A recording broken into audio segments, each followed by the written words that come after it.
चलता रहूंगा पथ पे, चलता रहूंगा पथ पे, चलने में माहिर बन जाऊंगा। या तो सफर मिलेगी या अच्छा मुसाफिर बन जाऊंगा। तो हेलो एवरीवन, मैं प्रकाश कुमार सिंह एक बार फिर से अपने इस वीडियो सीरीज में आपका स्वागत करता हूं। तो आज हम लोग बात करने वाले हैं क्लास 10th के फिजिक्स के रिवीजन पे, यानी कि हम लोग जितना देर का वीडियो होगा उसमें हम लोग फिजिक्स के चैप्टर नंबर 1 यानी कि प्रकाश का प्रवर्तन में हम लोग जिन जिन पॉइंट को पढ़ चुके हैं पहले उस पर रिवीजन करेंगे, एक बार एक झलक उसे देख लेंगे, उसके बाद हम लोग आगे की ओर बढ़ेंगे। तो चलिए टॉपिक को स्टार्ट करते हैं। तो हमने पहला जो पढ़ा था प्रकाश का प्रवर्तन, जो फर्स्ट चैप्टर है उसमें हमने देखा था कि प्रकाश क्या होता है, जिसमें हम पढ़ चुके हैं कि प्रकाश क्या है, ऊर्जा का एक स्रोत है। तो आइए देख लेते हैं प्रकाश के बारे में।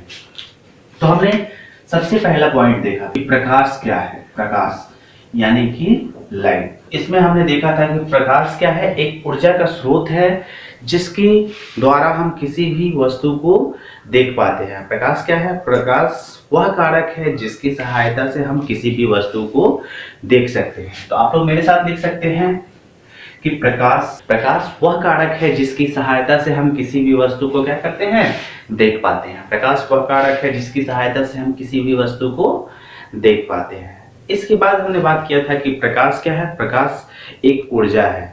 तो प्रकाश एक ऊर्जा है। कैसे प्रकाश एक ऊर्जा है? तो प्रकाश के जितने भी स्रोत होते हैं, प्रकाश के जितने भी स्रोत होते हैं वो विभिन्न ऊर्जाओं में पाए जाते हैं और वो कन्वर्ट किस में होते हैं, प्रकाश ऊर्जा में। जैसे कि हम बात कर ले तो अगर मान लेते हैं किसी दिया को ही लेते हैं, दिया में क्या होता है, रसायन भरा होता है जो तेल होता है, और उसको जब हम लोग जलाते हैं तो वो क्या होता है, रसायन ऊर्जा किस में कन्वर्ट होता है, प्रकाश ऊर्जा में। यानी कि जल के हमें क्या देता है, प्रकाश देता है। तो रसायन ऊर्जा प्रकाश में कन्वर्ट हो रहा है।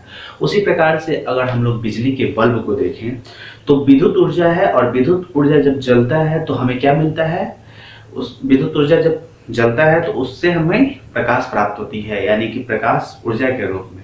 तो हम लोग जानते हैं कि ऊर्जा का ना तो नाश होता है और ना ही उसका निर्माण किया जा सकता है। तो प्रकाश क्या है, ऊर्जा का ही रूप है। तो हम लोग लिख सकते हैं यहाँ पे क्या, प्रकाश एक प्रकार का ऊर्जा है। ठीक है। उसके बाद प्रकाश स्रोत का बात किए हैं। जिन वस्तुओं से हमें प्रकाश की प्राप्ति होती है उसे हम लोग प्रकाश स्रोत कहते हैं। दो प्रकार की वस्तुएं होती है, प्रदीप्त वस्तु, अप्रदीप्त वस्तु। प्रदीप्त वस्तु ऐसी वस्तु जिनसे प्रकाश निकलता है, उत्सर्जित होता है, जैसे जलती हुई मोमबत्ती, जलता हुआ बल्ब, ये सब सूर्य, चंद्रमा, ये सब क्या हो गया, प्रकाश प्रदीप्त वस्तु हो गया। परंतु जिनसे प्रकाश नहीं निकलता है, जैसे में हम बोल सकते हैं ये मार्कर, उसी प्रकार से बेंच, टेबल, बहुत सारी चीजें हैं जिनसे प्रकाश नहीं निकलता है, वो क्या कहलाते हैं, अप्रदीप्त वस्तु। तो हम लोग पहला पॉइंट इसमें देखेंगे प्रकाश स्रोत। प्रकाश जिन वस्तुओं से प्रकाश निकलती है, जिन वस्तुओं से प्रकाश निकलती है उसे प्रकाश स्रोत कहते हैं। जिन वस्तुओं से प्रकाश निकलती है उसे क्या कहते हैं, प्रकाश स्रोत। ठीक है। अब हम लोग देखें प्रदीप्त वस्तु और अप्रदीप्त वस्तु। यानी कि जिससे प्रकाश उत्सर्जित होता है, वैसा पदार्थ जिससे प्रकाश की प्राप्ति होती है उसे हम लोग क्या कहते हैं, प्रदीप्त वस्तु, और जिनसे प्रकाश नहीं निकलता है उसे हम लोग क्या कहते हैं, अप्रदीप्त वस्तु। ठीक है। तो उम्मीद करता हूं कि आपको इतना क्लियर होते चल रहा होगा। प्रकाश एक तरंग दैर्ध्य, प्रकाश का जो तरंग दैर्ध्य है वो पिछले वीडियो में हमने बताया है कि प्रकाश का तरंग दैर्ध्य 3500 एंगस्ट्रॉम से लेकर 7500 एंगस्ट्रॉम तक होता है।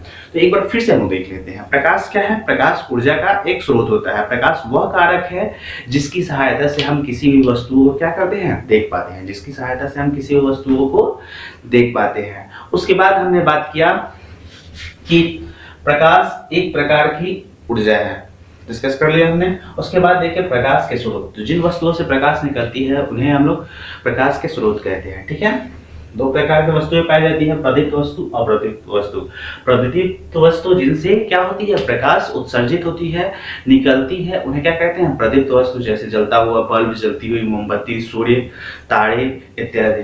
अप्रदीप्त वस्तु ऐसी वस्तु जिनसे प्रकाश उत्सर्जित नहीं होता है, जिससे प्रकाश की प्राप्ति नहीं होती है, अप्रदीप्त वस्तुएं कहलाती है। तो इतना आप लोग का क्लियर हो गया होगा।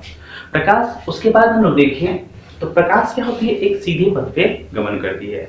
यानी सीधे पथ पे गमन करेगी तो प्रकाश जिस मार्ग में गमन करेगा उसके उस पथ को हम लोग क्या कहते हैं, किरण कहते हैं। ठीक है, क्या कहते हैं, किरण कहते हैं। आइए तो देखते हैं किरण किसे कहते हैं। ठीक है, किरण, किरण एक सरल रेखा में, एक सरल रेखा में चलने वाले प्रकाश को किरण कहते हैं। ठीक है, किसी बिंदु स्रोत से मान लीजिए आ रहा है और ये एक माध्यम में चलते जा रहा है, तो इसे हम लोग क्या कहते हैं, किरण कहते हैं। ठीक है, अब बहुत सारे किरणों के समूह को हम लोग किरण पुंज कहते हैं। बहुत सारे किरणों के समूह को हम लोग किरण पुंज कहते हैं। तो आइए देखते हैं आगे किरण पुंज। तो किरण पुंज का लिख सकते हैं, किरणों के समूह को किरण पुंज कहते हैं। अब बात ये आता है कि इन किरणों को व्यवस्थित करने का क्या तरीका है, किस प्रकार के हो सकते हैं। तो हम लोग इसके अंतर्गत 3 प्रकार के किरण पुंज को देखेंगे। 3 प्रकार के किरण पुंज कैसे, यानी कि एक किरण पुंज ऐसा होगा, देखिए मार्कर को मैं रख रहा हूं इस प्रकार का, यानी कि ये देखिए यहां से प्रकाश की किरणें क्या हो रही है, एक बिंदु स्रोत से गौर से देखिए, एक बिंदु स्रोत से निकलकर ये क्या होगी, किरणें फैलती चली जाएगी और आगे जाके इसका निश्चित नहीं होगा और अधिक फैलता हुआ चला जाएगा। इस प्रकार के किरण पुंज को अपसारी किरण पुंज कहते हैं। तो जो किरण पुंज होती है वो 3 प्रकार की होती है। दूसरा कंडीशन क्या हो सकता है, दूसरा कंडीशन हो सकता है कि ये तीनों क्या हो, एक दूसरे के समानांतर हो। थोड़ा सा ये हो रहा है लेकिन एक दूसरे के समानांतर हो, यानी कि समानांतर जाएगा, ये किसी बिंदु पे मिलेगा नहीं। और तीसरा कंडीशन जस्ट इसके अपोजिट हो जाएगा कि अलग अलग पॉइंट से आकर ये क्या होगा, एक बिंदु स्रोत पे आके मिलेगा।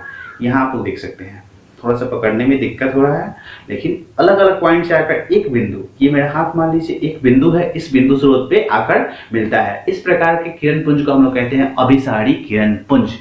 तो देखिए 3 कंडीशन होता है, एक तो होगा एक बिंदु स्रोत से निकलकर ये किरणें दूर दूर फैलती हुई चली जाती है। इस प्रकार के किरण पुंज को हम लोग क्या कहते हैं, अपसारी किरण पुंज। क्या कहते हैं, अपसारी किरण पुंज। अपसारी किरण पुंज का एग्जाम्पल हो गया, इसमें किरणें एक बिंदु स्रोत से निकलकर फैलती हुई चली जाती है। दूसरा हम लोग देखेंगे समानांतर किरण पुंज। इसमें क्या होती है, प्रकाश के जो जितने भी कण होते हैं वो एक दूसरे के समानांतर गति करते हैं, तो इसे हम लोग क्या बोलेंगे, समानांतर किरण पुंज। समांतर या समानांतर किरण पुंज, समानांतर किरण पुंज। ठीक है, इसी प्रकार से तीसरा हो जाएगा अभिसारी किरण पुंज। अभिसारी किरण पुंज यानी इसमें क्या होगा कि अलग अलग बिंदुओं से आती, अलग अलग स्रोत से आते प्रकाश की किरण एक बिंदु पर आती हुई मिलती है या मिलती हुई प्रतीत होती है। तो यहाँ देखिए ये अलग अलग दिशाओं से आता हुआ प्रकाश की किरण एक बिंदु स्रोत पे आके मिल रहा है, या ऐसा लग रहा है कि एक बिंदु स्रोत पे ये मिलती हुई प्रतीत हो रहा है। तो इस प्रकार के किरण को क्या कहेंगे, अभिसारी किरण पुंज। इस प्रकार के किरण पुंज को अभिसारी किरण पुंज, अभिसारी किरण पुंज कहते हैं, किरण पुंज। तो ठीक है, तो किरण पुंज के 3 प्रकार होते हैं, अपसारी, समानांतर और अभिसारी। तो हमने कितना पॉइंट देखा, प्रकाश, किरण, किरण पुंज, इसके पहले हमने देखा प्रकाश की ऊर्जा। ठीक है, आगे अब हम लोग बात करते हैं, जैसा कि हमने पिछले वीडियो में ये देख लिया है कि प्रकाश का परावर्तन क्या होता है। तो सबसे पहले परावर्तन क्या होता है, तो प्रकाश की किरणों का सबसे अच्छा परावर्तक जो होता है, कोई चिकनी सतह होता है, कोई भी चिकनी सतह जिस पे प्रकाश की किरण पड़ने के बाद पूर्ण रूप से परावर्तित हो जाए। परावर्तन क्या होता है, तो प्रकाश की किरण जिस माध्यम से आ रही है दर्पण से या चिकनी सतह से टकराकर उसी माध्यम में पुनः लौटने की क्रिया को हम लोग क्या कहते हैं, प्रकाश का परावर्तन। तो ये हमने पिछले वीडियो में ये सारा टॉपिक देख लिया है। अब परावर्तन का नियम, तो 2 नियम है, लेकिन परावर्तन का नियम क्या होता है उस चीज को देख लेते हैं। तो प्रकाश की किरण किसी चिकनी समतल सतह पर पड़कर, अभी हम लोग चिकनी सतह का ही बात कर रहे हैं और समतल सतह का, चिकनी सतह पर पड़कर जिन नियमों का पालन करते हुए परावर्तित होती है उस नियम को ही हम लोग क्या कहते हैं, प्रकाश के परावर्तन के नियम। तो सबसे पहले हमने जाना कि परावर्तन क्या होता है। तो प्रकाश का जिस माध्यम से आ रहा है किसी चिकनी सतह से टकराकर लौटने की क्रिया, यानी कि उसी माध्यम में लौटने की क्रिया को हम लोग क्या कहते हैं, प्रकाश का परावर्तन। ठीक है, यानी कि प्रकाश की किरण का परावर्तन हो रहा है। दूसरा चीज हमने देखा कि परावर्तन के नियम क्या होते हैं। तो प्रकाश की किरण दर्पण से किसी समतल सतह या दर्पण से टकराकर वापस लौटते समय जिन नियमों का पालन करती है उसे हम लोग कहते हैं प्रकाश के परावर्तन का नियम। और हम लोग दो नियम को देखेंगे, तो चलिए देख लेते हैं। चलिए तो हम लोग बात करते हैं प्रकाश के परावर्तन, यानी कि प्रकाश किसी चिकनी समतल सतह से कैसे परावर्तित होती है। तो किसी भी चिकनी समतल सतह को हम लोग लेंगे तो हमारा दो भाग मिलेगा, दो परत मिलेगा। यानी कि देखिए यहाँ पे क्या होगा, एक जो भाग होगा वो हमारा होगा पॉलिश भाग, एक जो होगा वो होगा पॉलिश सतह। पॉलिश सतह या इसको रजतित सतह भी बोला जाता है, इसे पॉलिश सतह या रजतित सतह भी बोला जाता है। और एक जो होगा वो होगा परावर्तक सतह। क्या होगा, परावर्तक सतह। परावर्तक सतह जहां से प्रकाश की किरण जिस पे पड़ेगी और परावर्तित होगी, इसी कारण हम इसे क्या कहते हैं, परावर्तक सतह। यह चिकना होगा, जो प्रकाश के किरण आती हुई प्रकाश पे जो किरण आएगा उसे पूर्ण रूप से परावर्तित कर देगा, यानी कि रिफ्लेक्ट कर देगा। देखिए क्या होता है, अगर हम इस मार्कर को प्रकाश मान लें तो ये क्या होगा, ये इस पे पड़ रहा है। तो देखिए यहां से मान लीजिए एक किरण आ रही है जो इस पे पड़ रही है, तो ये मान लेते हैं ये हमारा हो गया A और ये B। तो ये आने वाली किरण है, इसलिए हम इसे आपतित किरण कहेंगे। क्या, इसे आपतित किरण कहेंगे। ठीक है, और ये जो बिंदु है यानी कि सतह का जो यहाँ पे पॉइंट मूल बिंदु आपको दिख रहा है, ये आपका हो जाएगा। तो मैं यहाँ पे लिख दे रहा हूं आपतित किरण, आपतित किरण। और ये जो बिंदु है यहाँ पे, ये समतल सतह पे जो बिंदु है, मूल बिंदु है, इसे हम लोग बोलेंगे आपतन बिंदु, आपतन बिंदु। ठीक है, अब हम लोग इस आपतन बिंदु पे एक सीधा लंब डालेंगे जो कि 90 डिग्री इस साइड और 90 डिग्री उस साइड का कोण बनाएगा, यानी कि इस पे सीधा लंब डालेंगे। तो देखिए लंब डालने के बाद क्या हो रहा है कि ये अगर पूरा हम लोग देखें तो इधर 90 डिग्री का कोण है और इधर 90 डिग्री का कोण है। लेकिन एक और चीज हम लोग यहाँ देखें तो यहाँ पे जो कोण बन रहा है वो 90 डिग्री का नहीं है, और इधर भी परावर्तन के बाद जो कोण बनेगा वो 90 डिग्री का नहीं होगा। तो इस कोण को हम लोग कोण I से सूचित करते हैं और इसे हम लोग बोलते हैं, ये हमारा अभिलंब हो गया। इसे लिख देता हूं अभिलंब। ठीक है, ये आपतित किरण, आपतन बिंदु, और ये हो गया अभिलंब। और आपतित किरण और अभिलंब के बीच जो कोण बन रहा है, ये जो कोण बन रहा है बीच का, इसे हम लोग बोलते हैं आपतन कोण, आपतन कोण। इसके बाद देखिए क्या होता है प्रकाश के परावर्तन में, अभिलंब से आपतित किरण जितने का कोण बना के आएगी उतना ही का कोण बना के परावर्तित किरण जो रिटर्न जो किरण जाएगी उस माध्यम में वो उतना ही का कोण बनाएगी। देखिए यहां से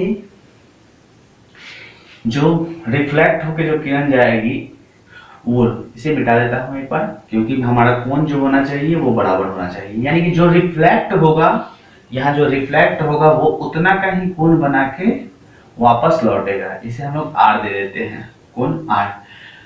तो ये हमारा हो जाएगा, ये जो किरण गई है ये हो जाएगा परावर्तित किरण, परावर्तित किरण।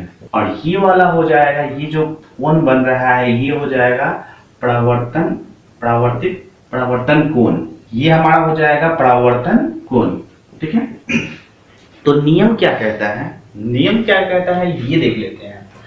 आपतित किरण, आपतित किरण और आप परावर्तित किरण तथा आपतन बिंदु पे जो खींचा गया लंब होता है वो तीनों क्या होता है, एक सतह पे होता है, एक समतल सतह पे होता है। तो ये हमारा फर्स्ट नियम हो जाएगा। दूसरा नियम क्या होगा कि कोण I बराबर कोण R। दूसरा नियम हो जाएगा कोण I बराबर कोण R, यानी कि जितना आपतन कोण होगा उतना ही परावर्तन कोण होगा, यानी कि आपतन कोण परावर्तन कोण के बराबर होगा। तो इसके आगे आने वाले वीडियो में हम लोग देखेंगे गोलीय दर्पण यानी कि प्रतिबिंब, और प्रतिबिंब में पढ़ेंगे कि कितने प्रकार का प्रतिबिंब होता है, दर्पण देखेंगे दर्पण कितने प्रकार का होता है। तो ये वीडियो काफी लंबा हो गया है, इसलिए इस वीडियो में इतना ही। और ये रिवाइज था, यानी कि पुराने वीडियो जो लोग नहीं देखे हैं या पुराने वीडियो को हम लोग एक बार रिवाइज किए हैं ताकि हमें ये पॉइंट याद रहे। तो बस आज के लिए इतना ही। तो लास्ट में एक बार फिर से कहूंगा, पसीने की हर बूंद को मोती सा चमकाऊंगा, माँ तो सपने बड़े देखना, पूरा कर मैं दिखलाऊंगा। Thank you so much. अगर वीडियो अच्छा लगा हो तो इसे लाइक और शेयर जरूर करें।